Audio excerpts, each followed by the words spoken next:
quand la voix de Dieu est contredite. Hier, nous avons vu comment la déviation a commencé lorsque la femme a prêté l'oreille à une voix différente de la voix de Dieu. Elle a répété le commandement, mais sans la même clarté. La vérité s'est mélangée, et le terrain a été préparé pour une rupture plus profonde. Aujourd'hui, nous arrivons au moment où le serpent parle avec une clarté trompeuse, et la parole de Dieu dit « Alors le serpent dit à la femme, vous ne mourrez point ». Cette phrase est courte, mais son poids est immense. Il n'y a ici ni question ni suggestion. Il y a une négation directe de ce que Dieu avait dit.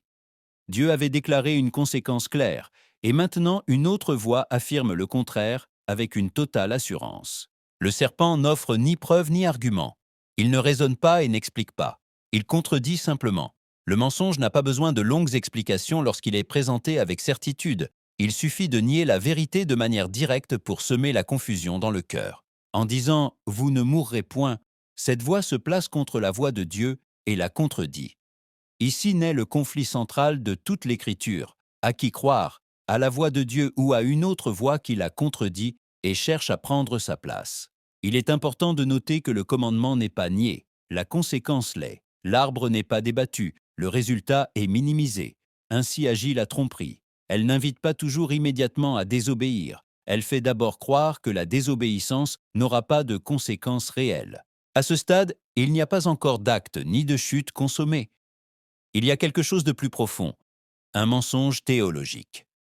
La compréhension de Dieu est changée avant que le comportement ne change. D'abord, la vérité est corrompue. Ensuite, l'action chute. À ce moment apparaît le mensonge qui tente de tordre la vérité que Dieu a déjà établie. Le péché commence lorsque l'on prête l'oreille à une voix différente de la voix de Dieu et qu'on lui accorde de l'autorité dans le cœur. Ici, nous apprenons que la tromperie commence par la négation de la parole de Dieu. Ici, il devient clair que le mensonge se présente comme une certitude. Ici, il est révélé que l'autorité de Dieu est remise en question avant le comportement humain.